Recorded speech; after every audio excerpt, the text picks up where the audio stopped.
Lumikha ang mundo ng mga tunog na hindi dapat marinig ng sino mang buhay na nilalang. Sa loob ng isang linggo lamang, mahigit 30 bansa ang nagsimulang maghahanda para sa digmaan. Mga tangke na gumagalaw sa mga hangganan, mga eroplano na lumilipad sa mga disputed territory, at mga misil na nakatutok sa mga lungsod na puno ng mga inosenteng tao. Paano nangyari na sa loob ng isang dekada, ang mundo ay naging mas delikado kaysa sa anumang panahon sa kasaysayan ng sangkatauhan? Ang sagot ay nakasulat na noon pa sa mga salitang binigkas ni Hesus Christ sa bundok ng mga olibo. Noong sinabi ni Hesus sa kanyang mga alagad ang mga salitang, "Maririnig ninyo ang mga digmaan at mga balita tungkol sa mga digmaan," hindi niya ito sinabi bilang generic na babala tungkol sa hinaharap. Ang Greek word na ginamit ni Jesus ay akoo, isang salitang nangangahulugang marinig ng paulit-ulit na parang bombardment ng tunog na hindi mo maiwasan. Sa panahon ngayon, ang mga balita tungkol sa digmaan ay bumabagabag sa aming mga isipan araw-araw sa pamamagitan ng social media, news outlets, at emergency alerts. Ang prophecy ni Jesus ay nagiging totoo sa aming mga mata. Hindi lamang simpleng conflict ang tinutukoy ni Jesus, kundi systematic breakdown ng kapayapaan sa buong mundo. Ang phrase na nation shall rise against nation, kingdom against kingdom, ay tumutukoy sa multi-layered na mga digmaan. Hindi lang dalawang bansa na nakikipag-away, kundi interconnected na mga conflict na apektado ang buong planeta. Ngayon nating nakikita ito, Ukraine at Russia, Israel at Palestine, China at Taiwan tensions, North Korea nuclear threats, lahat nangyayari sabay-sabay. Sa Mateus 24:6, may warning si Hesus na huwag kayong maguluhan dahil kailangan muna mangyari ang mga bagay na ito. Ibig sabihin, ang mga digmaang ito ay hindi aksidente ng kasaysayan, kundi predetermined signs ng paparating na second coming. Ang bawat bomba na sumasabog, ang bawat banta ng nuclear war, ang bawat refugee na tumakas sa kanilang bansa, lahat ng ito ay prophetic confirmation na tayo ay nasa huling henerasyon. Ang tanong mga yon, handa ka na ba sa kung ano ang susunod? Noong unang siglo, ang mga alagad ni Jesus ay nagtanong kung kailan mangyayari ang pagbabalik niya. Ang setting ay sacred, nasa bundok ng mga olibo sila, nakatingin sa Jerusalem Temple na magigiba lang ilang taon mamaya noong 70 AD. Ang tanong nila ay hindi simpleng curiosity kundi desperate na pangangailangan. Kailangan nila malaman kung paano makikilala ang signs ng end times. Si Jesus ay sumagot ng prophetic blueprint na nagiging totoo ngayon sa aming panahon. Ang mga salitang wars and rumors of wars ay hindi metaphor, kundi literal na description ng global condition na magiging marker ng kanyang pagbabalik.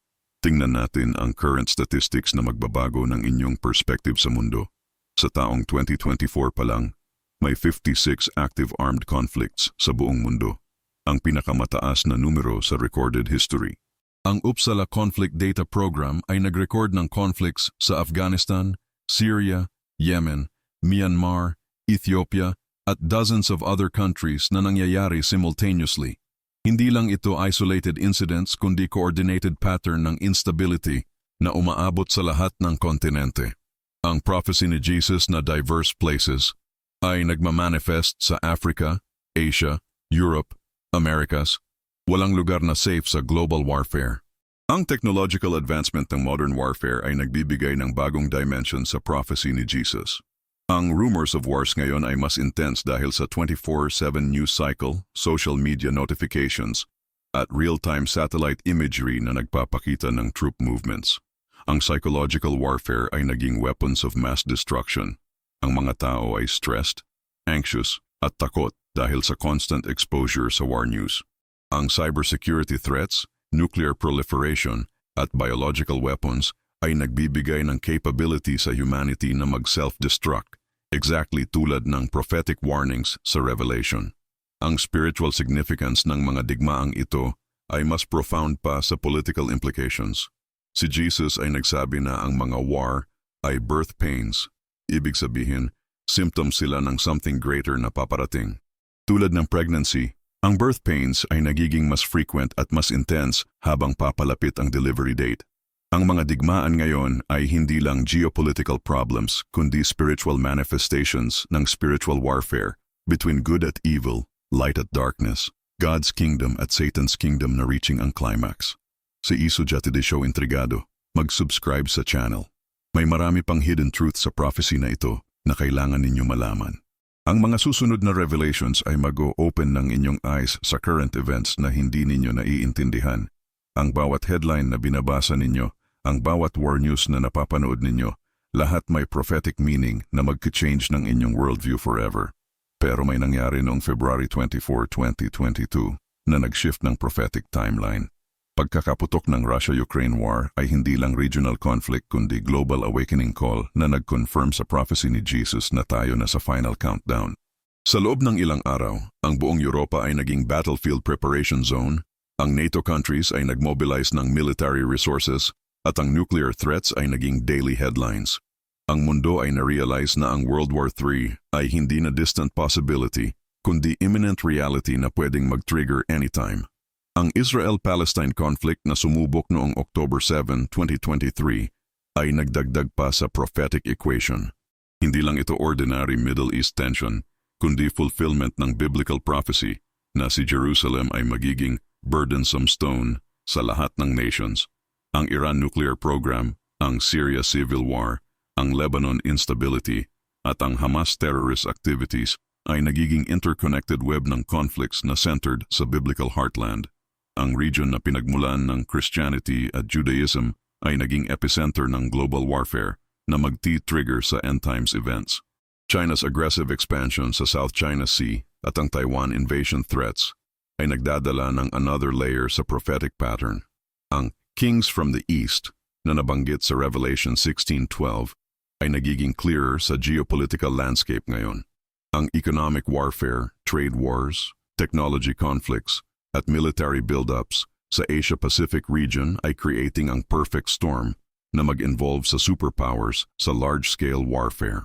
Ang nuclear capabilities ng China, North Korea at India ay exponentially increasing ang potential destruction na pwedeng mangyari.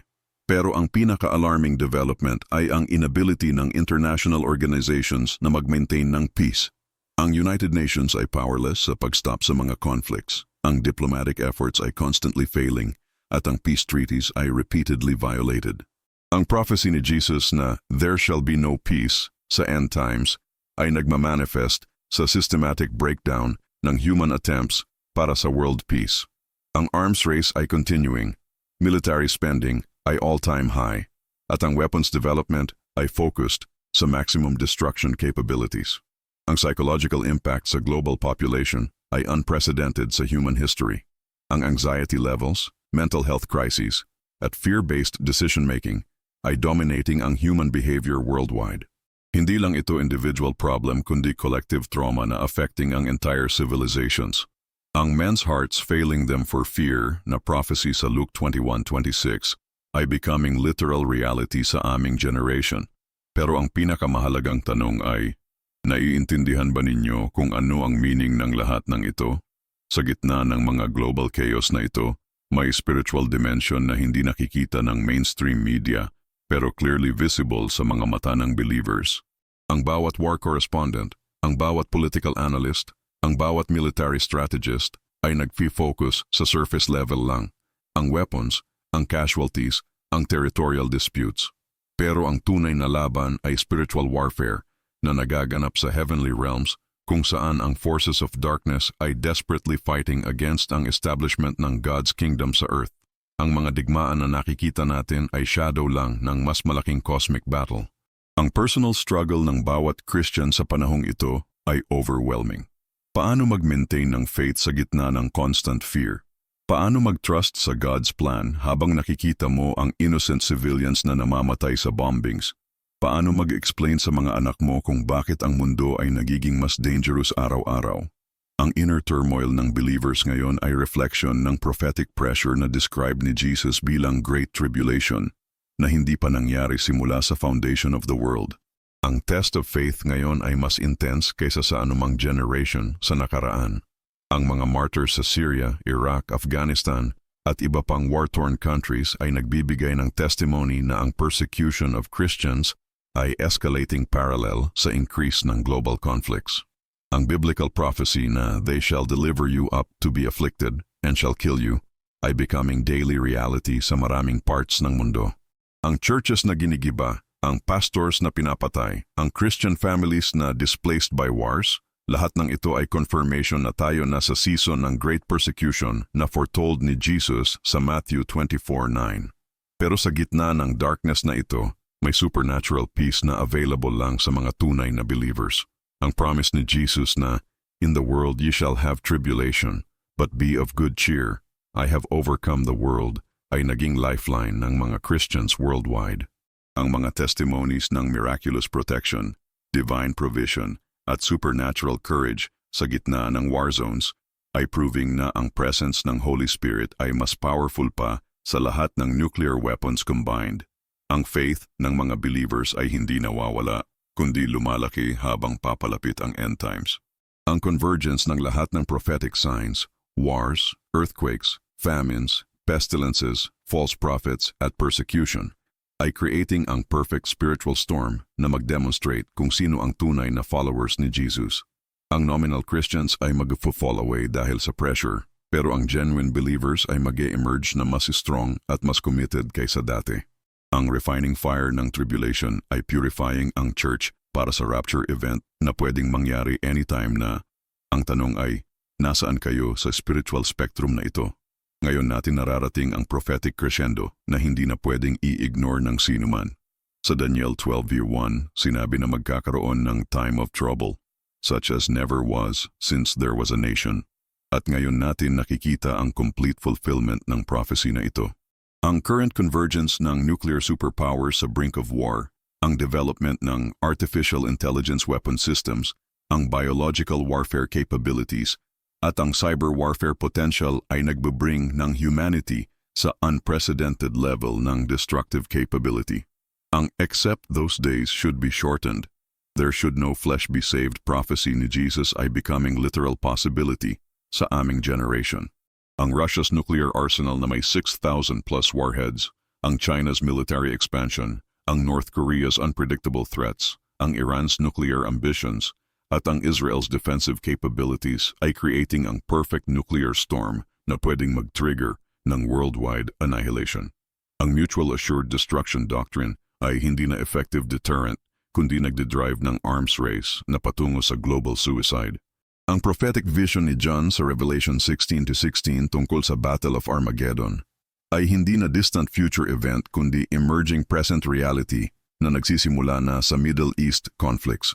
Ang supernatural elements ay nagsisimulang mag-manifest sa ways na hindi ma-explain ng science. Ang unusual weather patterns, ang increase ng supernatural encounters, ang rise ng occult practices sa global scale, at ang spiritual awakening sa both sides, Christians at demonic forces, ay indicating na ang spiritual realm ay breaking through sa physical dimension. Ang signs and wonders na nabanggit ni Jesus ay happening worldwide, pero ang mainstream media ay nagsi-censor or misrepresent ang spiritual aspects ng current events. Ang economic collapse na tied sa war expenditures ay fulfilling ang Revelation prophecies tungkol sa global economic system na mag-sea crash before ang rise ng Antichrist's one world government. Ang inflation, supply chain disruptions, energy crises, food shortages, at currency devaluations na caused by wars ay preparing ang ground para sa mark of the beast system na foretold sa Revelation 13. Ang digital currencies, social credit systems, at surveillance technologies ay already being implemented sa name ng security against war threats. Hindi na ito question kung mangyayari ba ang end times events. Ang question ay kung gaano ka-ready ang mga tao para dito. Ang decisions na ginagawa ng world leaders ngayon ay irreversible consequences na magsashape sa destiny ng humanity. Ang nuclear button ay nasa kamay ng imperfect human beings na pwedeng gumawa ng wrong decision na magti-trigger ng chain reaction na hindi na masi-stop. Ang spiritual forces na nagmanipulate sa geopolitical events ay pushing humanity towards ang final confrontation between good at evil na hindi na pwedeng ma-avoid. Ang mga consequences ng global warfare ay creating ang exact conditions na described sa biblical prophecies tungkol sa restoration of Israel at ang preparation for the second coming. Ang massive displacement ng populations worldwide ay fulfilling ang scattering of nations prophecy, habang ang regathering ng Jewish people sa Israel amid Middle East conflicts ay completing ang prophetic puzzle na nagsimula noong 1948. ang establishment ng modern Israel as a nation, ang recapture ng Jerusalem noong 1967, at ang current conflicts na defending ang Promised Land ay sequential fulfillment ng Ezekiel 36-37 prophecies na hindi na pwedeng i-deny. Ang destruction na brought by modern warfare ay paradoxically opening ang pathway para sa divine intervention. Ang cities na ginigiba ng bombings ay clearing ang ground para sa prophetic rebuilding projects tulad ng Third Temple sa Jerusalem. Ang geopolitical chaos ay creating ang vacuum na mag-aallow sa rise ng global leader, ang Antichrist, na mag-o-offer ng false peace solutions sa war-weary world. Ang desperation ng humanity para sa peace ay mag-make sila vulnerable sa deception ng coming world ruler na magpipromise ng end sa wars pero magde-deliver ng greatest persecution sa history. Ang technological infrastructure na ginagamit sa modern warfare ay simultaneously building ang foundation para sa end-time surveillance state. Ang military satellites, communication networks, digital tracking systems, at artificial intelligence capabilities na ginagamit sa war efforts ay becoming ang tools na gagamitin ng Antichrist para sa Mark of the Beast system. Ang irony ay obvious. Ang technology na designed para sa destruction ay magiging tools ng ultimate control over humanity sa last days. Pero sa gitna ng global destruction, may divine protection na available para sa faithful remnant. Ang biblical promise na, "He that dwelleth in the secret place of the Most High shall abide under the shadow of the Almighty," ay proven true sa testimonies ng Christians na miraculously protected sa war zones. Ang supernatural provision, divine guidance, at angelic protection na experience ng believers sa Syria, Ukraine, at other conflict areas ay demonstrating na ang God's covenant with His people ay mas powerful pa sa nuclear weapons. Ang restoration process na mangyayari after ang wars ay biblical scale ng rebuilding na described sa Isaiah 61:4. They shall build the old wastes, they shall raise up the former desolations. Ang post-war reconstruction ay hindi lang physical rebuilding, kundi spiritual renewal na magpiprepare sa earth para sa millennial kingdom ni Jesus. Ang ashes ng current destruction ay becoming ang foundation para sa glory na darating. Pero ang timing ng transition ay dependent sa completion ng prophetic timeline na nag-unfold sa aming eyes ngayon. Ang prophetic timeline ay reaching ang crescendo na sinabi ni Hesus sa Matthew 24:32-34. When ye shall see all these things, know that it is near, even at the doors. Ang convergence ng wars, natural disasters, spiritual deception, at moral decay ay happening simultaneously sa aming generation. Ang first time sa history na lahat ng end-time signs ay visible sa same time period. Ang Daniel 9:27 prophecy tungkol sa final week, ang last 7 years ng human history, ay already initiated through ang peace agreement sa Middle East na designed para sa temple reconstruction. Ang Ezekiel 38:39 War of Gog and Magog ay positioning na sa current Russia-Iran alliance against Israel. Ang Revelation timeline ay unfolding sa sequence na clearly described ni John sa Patmos. Ang 7 seals, 7 trumpets, at 7 vials of wrath ay finding their fulfillment sa current global events na hindi random occurrences kundi divine judgments sa rebellious humanity. Ang 4 horsemen of the apocalypse, conquest, war, famine, at death, ay riding across ang earth ngayon through global conflicts, economic collapse, food shortages, at pandemic consequences. Ang 1/4 of the earth mortality rate na mentioned sa Revelation 6:8 ay realistic possibility with nuclear warfare potential. Ang second coming prophecies ay showing unprecedented signs ng imminent fulfillment. Ang as the lightning cometh out of the east and shineth even unto the west, visibility ng Jesus' return ay possible ngayon through satellite technology at global communications na mag-aallow sa worldwide simultaneous viewing ng celestial event. Ang every eye shall see him prophecy sa Revelation 1:7 ay technologically feasible sa first time sa human history through real-time global broadcasting capabilities na hindi available sa previous generations. Ang rapture event na described sa 1 Thessalonians 4:16-17 ay ang next prophetic event sa timeline na pwedeng mangyari before ang Great Tribulation period. Ang catching away ng church ay designed para sa protection ng believers mula sa wrath na magfo-fall sa earth during ang 7-year tribulation. Ang current escalation ng global conflicts ay indicating na ang window of grace ay closing rapidly at ang call para sa salvation ay becoming urgent para sa mga hindi pa saved. Ang prophetic clock ay ticking towards midnight. Ang eternal perspective ay crucial sa understanding ng current events sa proper context. Ang temporal wars na nakikita natin ay preparation para sa eternal kingdom na hindi ma-shake ng anumang human power. Ang new heaven and new earth na promised sa Revelation 21 ay ang ultimate destination para sa mga faithful, kung saan there shall be no more death, neither sorrow nor crying, neither shall there be any more pain. Ang current suffering ay temporary, pero ang coming glory ay eternal. Ang choice ay nasa amin kung sasama tayo sa victory parade ni Jesus or makakasama natin ang mga defeated na magsasuffer sa eternal judgment. Sa huling pagkakataon sa kasaysayan ng sangkatauhan, ang mundo ay nakaharap sa crossroads na hindi na pwedeng i-ignore. Ang bawat bala na tumatagos, ang bawat misil na lumilipad, ang bawat nuclear threat na naririnig sa news ay prophetic confirmation na ang hari ng mga hari ay paparating na para sa final judgment at eternal peace. Hindi ito political crisis na mariresolve ng diplomacy, hindi ito economic problem na masosolve ng human solutions.